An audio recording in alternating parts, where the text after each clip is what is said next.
앞서 본문을 함께 읽어보았는데 오늘 본문에서 예수님이 조금 낯설게 느껴지는 것 같습니다. 예수님의 사역과 그분의 가르침 하면 떠오르는 이미지 중 하나가 평화입니다. 평화의 왕으로 오시고 우리에게 참된 평화를 주신 분이 예수님이시기 때문입니다. 그래서 그런지 우리가 자주 부르는 찬양에도 평화라는 단어가 꽤나 많이 들어가 있습니다. 내게 강 같은 평화, 내게 강 같은 평화, 평화 평화로다 하늘 위에서 내려오네.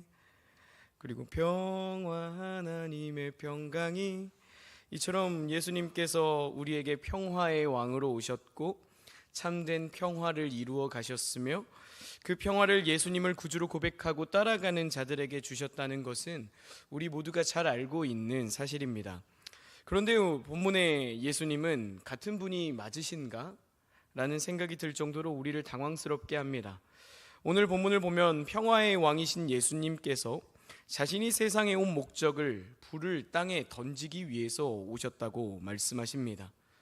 더 나아가서 평화가 아니라 분쟁을 유발하기 위해 오셨다고 말씀하시고, 한 집에 사는 사람들이 분쟁하고 아버지와 아들이, 어머니와 딸이, 며느리와 시어머니가 분쟁하게 될 것이라는 말씀을 하십니다. 당황스럽지 않으신가요? 그도 그럴 것이 예수님께서 마태복음 15장 4절에서 6절 말씀에 외식하는 바리새인들과 서기관들에게 이런 말씀을 하십니다. 마태복음 15장 4절에서 6절 말씀입니다.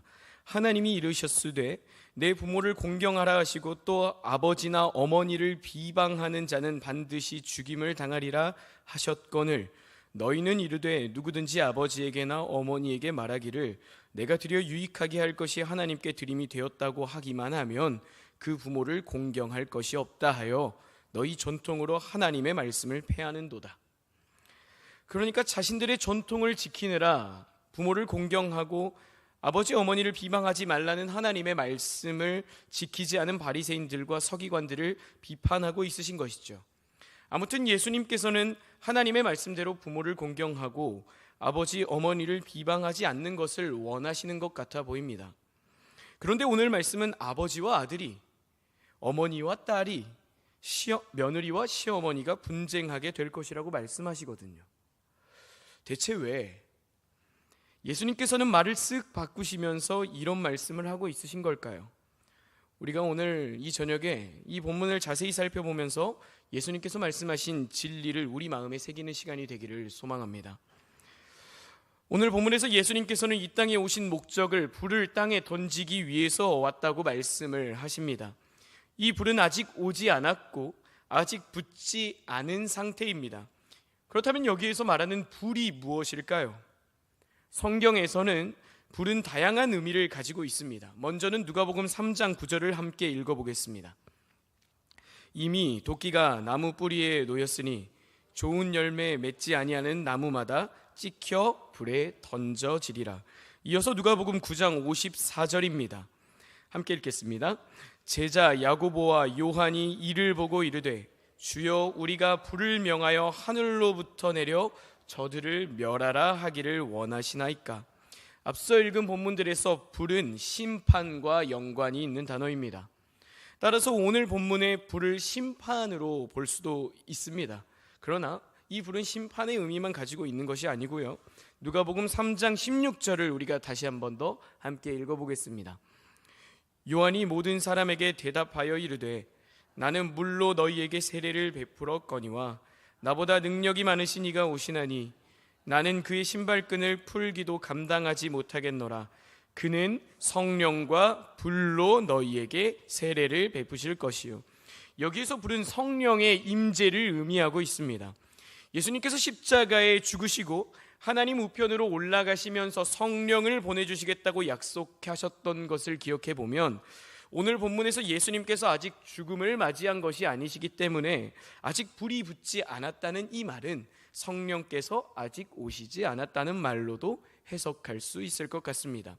이처럼 성경 안에서 불은 심판을 의미하기도 하고 성령의 임재를 의미하기도 합니다. 먼저 오늘 본문에서 불이 만약 심판을 의미한다면 심판의 때에 예수님을 따르는 사람들과 따르지 않은 사람이 심판의 자리에서 구별된다라고 볼 수 있겠습니다. 만약 오늘 본문의 불이 성령을 의미한다면 성령의 불을 받은 사람과 성령의 불을 받지 않은 사람이 구별된다라고 이렇게 유추해 볼 수 있겠습니다. 애초에 불을 성령으로 보더라도 심판의 자리에서 성령을 받은 사람과 성령을 받지 않은 사람은 구별되겠죠.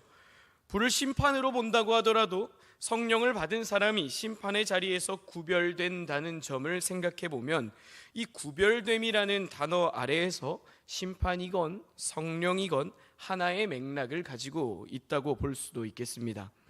결국 오늘 본문에서 불을 심판으로 보던 성령으로 보던 예수를 믿고 따르는 사람과 예수를 믿고 따르지 않은 사람 사이에 명백한 구별됨이 있다, 이것을 발견할 수 있습니다. 예수님께서 불을 이 땅에 던지셨을 때 그리스도인은 예수를 따르지 않은 사람과 명백하게 구별이 되는 사람들입니다. 이어서 예수님께서는 세례에 대해서 말씀을 하십니다. 내가 받을 세례가 있는데 그것이 이루어지기 전까지 나의 답답함이 어떠하겠느냐. 예수님께서 받을 세례가 있으신데 세례를 받기 전까지 괴로움과 억눌림 속에서도 하나님의 계획을 계속해서 실행할 것이라는 말씀입니다. 이미 예수님께서 세례 요한에게 세례를 받으신 이후의 상황이기 때문에 여기에서 세례는 문자 그대로 세례, 그러니까 침례를 의미하는 것은 아닐 것으로 보입니다. 그렇다면 여기에서 예수님께서 말씀하신 세례는 무엇일까요? 여기에서 예수님께서 말씀하신 세례는 우리를 구원하시기 위해 십자가에 달린 그 사건입니다. 앞으로 예수님께서 십자가에 못 박히십니다. 그것이 하나님의 계획이기 때문에 예수님께서는 십자가 앞으로 나아가실 것입니다. 그러나 그 십자가 사건이 이루어지기 전까지 예수님을 믿고 따르는 사람이 있는 반면에 예수님을 믿지 않고 따르지 않은 사람이 있기 때문에 예수님은 답답해하시고 괴로워하십니다. 예수님께서 원하시는 것이 무엇이겠습니까? 예수님을 믿고 따르는 사람이 되어서 불이 떨어질 때에 구별된 사람으로 서 있는 것입니다. 그렇다면 무엇이 우리를 구별되게 할까요? 예수님을 믿고 따른다는데 무엇이 구별을 만들어내는 것일까요? 이 질문 속에서 예수님의 말은 우리를 조금 더 당황하게 합니다. 오늘 본문 51절입니다. 함께 읽어보겠습니다. 내가 세상에 화평을 주려고 온 줄로 아느냐? 내가 너희에게 이르노니 아니라 도리어 분쟁하게 하려 함이로라. 말씀을 시작하면서 살펴본 것처럼 평화의 왕이신 예수님께서 평화를 주려고 오신 것이 아니라 도리어 분쟁하게 하려고 이 땅에 오셨다는 말씀을 하십니다. 이 지점에서 49절에서 불을 땅에 던지러 오셨다는 그 말씀을 떠올려 보아야 합니다. 예수님께서 이 땅에 불을 던지러 오셨는데 이 불은 분쟁을 일으키기 위한 불입니다. 분쟁이라는 것은 내 편과 상대편이 나누어지는 것이지 않습니까? 그러니까 예수님께서 던지시는 불은 예수님을 따라가는 사람들과 따라가지 않은 사람들 사이의 구별됨이라는 것이 이 본문을 통해서 조금 더 확실해집니다. 이 구별이 분쟁으로 드러나고 있는 것이죠. 더 나아가서 불이 심판과 성령을 의미한다면 심판의 때에 혹은 성령이 이 땅에 오실 때에 분쟁이 일어난다 라는 말입니다. 아무리 그래도 그렇지 심판의 때에 분쟁하게 하려고 오셨다니, 성령이 이 땅에 오실 때에 분쟁이 일어나기 위해 오셨다니 여전히 이해할 수 없는 예수님의 말씀입니다. 이 말씀을 어떻게 보아야 할까요? 이 말씀은 당시에 예수님께서 살아가셨던 사회를 보면 실마리를 발견해낼 수 있습니다. 당시에 이스라엘은 로마의 지배를 받고 있었던 상황입니다.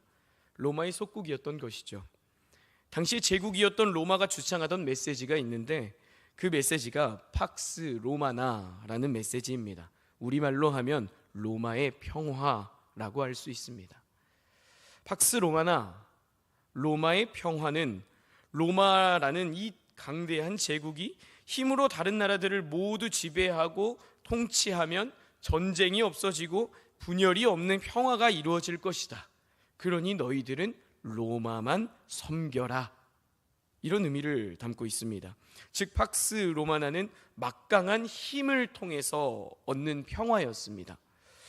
그러나 당시 실상은 양극화가 극심했고 농민들은 땅을 잃어갔으며 어부들은 수입의 30-40%를 세금으로 바쳐야 했습니다. 살기 위해서는 막강한 힘을 가진 로마의 권력의 눈치를 봐야 했고 로마가 말하는 평화를 자연스럽게 따라가야만 했습니다. 그러나 여러분들의 눈에는 이 로마가 말하는 평화가 진짜 평화로 보이십니까? 아닙니다. 이것은 평화가 아니라 억압이고 폭력이죠. 결국 팍스 로마나는 거짓된 평화였습니다. 이러한 시기에 평화의 왕으로 오셨다는 예수님의 선포는 거짓 평화, 팍스 로마나라는 그 메시지를 위협하는 메시지이자 정면으로 그들의 거짓 평화에 도전하는 메시지였습니다.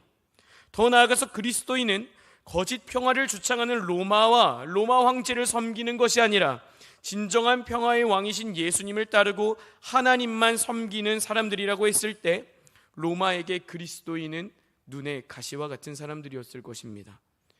이러한 맥락에서 예수님께서 이 땅에 평화를 주러 오신 것이 아니라는 말은 예수님의 평화는 거짓된 평화와는 완전히 다른 평화라는 의미입니다.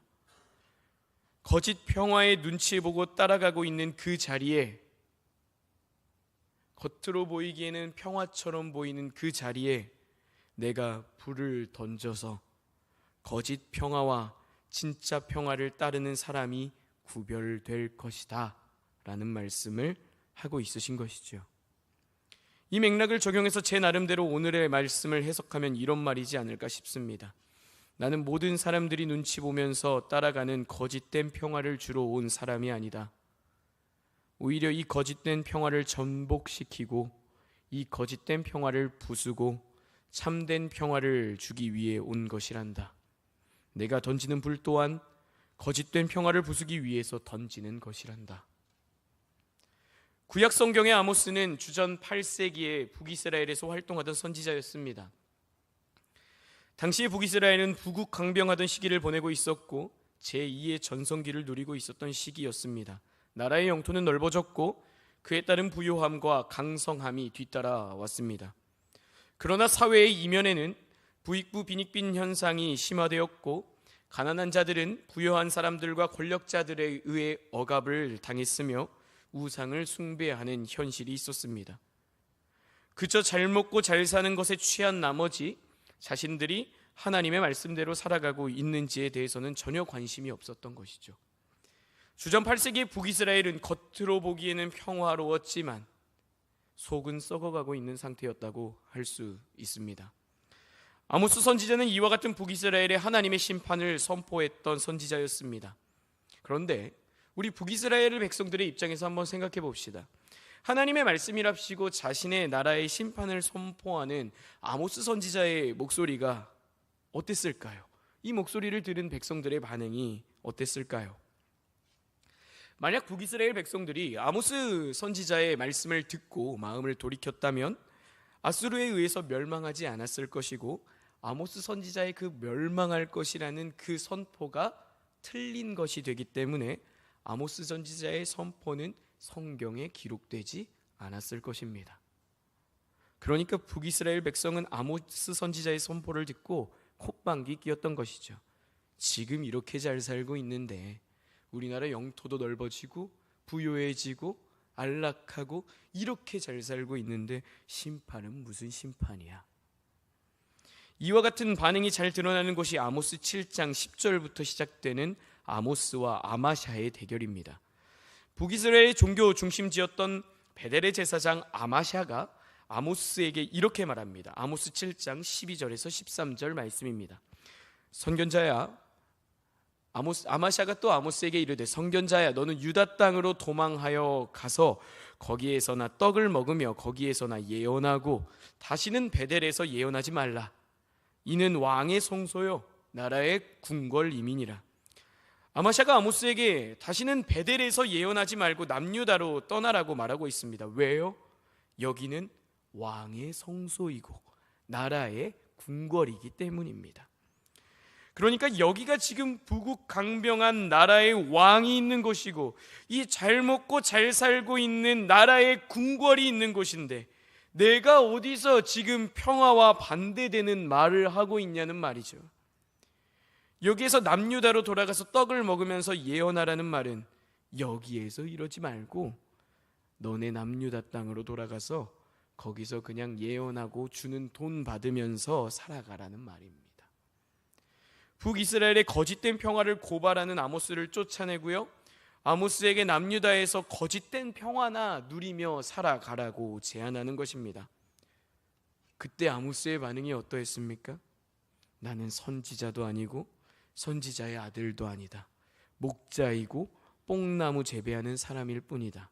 그저 하나님의 말씀을 따라서 하나님 말씀을 대신 전하고 있을 뿐이다. 아모스, 그는 지금 북이스라엘이 누리고 있는 평화는 결코 진정한 평화가 아님을 알고 있는 사람이었습니다. 북이스라엘 백성들의 눈에는 지금 살아가는 현실이 안락하고 넉넉했기 때문에 평화를 누리고 있는 것처럼 보였을지 모르나 하나님 말씀 안에서 살아갔던 아모스의 눈에는 북이스라엘은 거짓된 평화를 누리고 있는 것이나 마찬가지였습니다. 왜냐하면 그들은 정작 하나님의 말씀에서는 떠나 있었던 상태였기 때문이었습니다. 하나님의 선지자 아모스는 하나님 말씀 아래에서 거짓된 평화를 거절하고 거짓된 평화를 계속해서 고발하는 삶을 살아갑니다. 이제 다시 우리의 본문으로 돌아와서 52절 53절은 단순히 예수님께서 가정의 평화를 원하지 않으신다는 말씀으로 볼 수는 없을 것 같습니다. 52절에서 53절도 거짓 평화의 맥락 안에서 해석해야 하는 것이죠. 가족은 우리 인생에서 가장 친밀한 공동체입니다. 서로 가치관을 공유하며 살아가는 공동체인 것이죠. 그리고 때로는 가족이 잘못된 가치관을 가지고 있어도 불의한 일을 해도 가족이기 때문에 모르는 척 해주고 눈 감아주는 경우를 발견하기도 합니다. 그러나 이 가정이라는 공동체 또한 거짓된 평화의 가치관을 공유하고 있다면, 혹은 거짓된 가치관을 그저 눈 감아주고 있다면 예수님 안에서 그 거짓된 평화가 모두 드러나게 될 것이다 라는 의미입니다. 이 땅에 불이 임할 때, 심판의 때에나 성령께서 우리에게 임하실 때에는 우리 안에 있는 거짓된 평화들은 모두 드러나고 거짓 평화를 따르는 사람과 진짜 평화를 따르는 사람 사이에 구별이 일어납니다. 이 구별 사이에서 분쟁이 일어난다라는 의미입니다. 사랑하는 성도 여러분, 예수님께서는 분명하게 거짓된 평화와의 단절을 요구하십니다. 기억하셔야 할 것은 예수님 앞에서 중립은 없습니다. 한 발은 예수님에게로, 또 다른 한 발은 거짓된 평화에 걸치고 있는 것은 두 주인을 섬기고 있는 것이지 예수 그리스도의 제자는 아닙니다. 오늘 본문을 통해서 예수님께서 거짓된 평화와의 단절을 요구하시고 진정한 평화, 예수 그리스도께로 나오기를 원하십니다. 오늘 본문에서 예수님께서 가장 친밀한 관계인 가족을 언급했다는 것 역시 반드시 거짓 평화를 떠나서 살아야 함을 말하고 있는 것은 아닐까요? 오늘날 우리가 살아가는 사회를 보면 이 사회에는 수많은 거짓 평화들이 존재하는 것 같습니다. 그리고 오늘날 우리 사회는 이 거짓 평화를 따라서 살아가는 것이 마땅하다. 신앙을 갖는 것 알겠는데 그래도 이 정도는 타협해도 괜찮다 라며 사회 안에 있는 우리를 유혹하기도 합니다. 오늘날 우리의 사회는 나의 이익을 위해서는 어떠한 수단과 방법을 가리지 않고 그 눈앞에 있는 이익을 쟁취할 것을 요구합니다. 어떠한 수단과 방법을 가리지 않고 이익을 쌓고 때로는 불의와 타협하면서까지 또 싸우면 나의 삶이 부요해지고 그곳에 참된 평화가 있다라고 말합니다. 혹은 할 수 있는 대로 힘을 쌓아서 강력한 힘으로 누군가를 밟고 일어서서 내가 우뚝 서는 것, 그곳에 너의 삶의 평화가 있을 것이라고 말합니다. 어떠한 방법을 사용하든지 그것이 불의한 방법이라고 해도 내가 안락함과 편안함을 누리는 것이 평화인 것처럼 우리를 유혹합니다. 그저 내가 편안하면, 내가 안락하면, 어떠한 방법이든지. 이러한 사회의 거짓 평화에 대한 요구는 어느새 교회 안으로 밀려 들어와 그저 잘 먹고 잘 사는 것이 목적이 되어서 신앙의 이유마저도 내가 잘 먹고 잘 살기 위한 그러한 수단으로 변질되는 것을 발견하기도 합니다. 그러나 예수님의 고난은 저 멀리 치워두고 그저 예수님의 영광만을 바라보는 신앙은 올바른 신앙은 아닙니다. 십자가의 고난이 없으면 영광도 없습니다. 십자가의 고난이 있기에 부활의 영광이 있을 수 있습니다.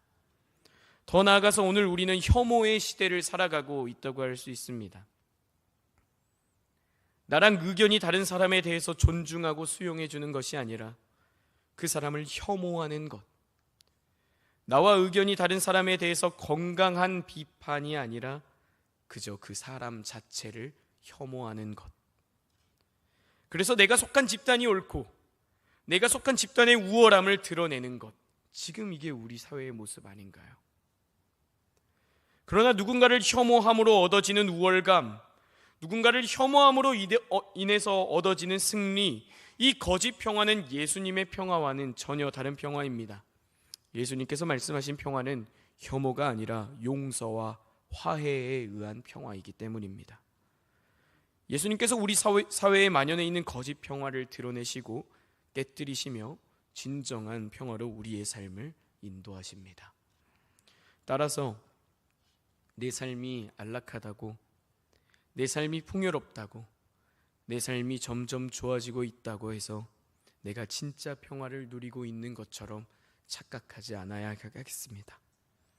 오늘 우리는 무엇이 나에게 진정한 평화를 가져다 주는 것으로 여기고 행동하고 있으십니까? 남들이 살아가는 방식, 남들이 하는 행동, 남들이 생각하는 가치관입니까? 진리를 담고 있는 하나님의 말씀과 진리 그 자체이신 예수 그리스도입니까? 좋은 게 좋은 거지. 남들 다 하는데 뭐. 그냥 결과만 좋으면 됐잖아.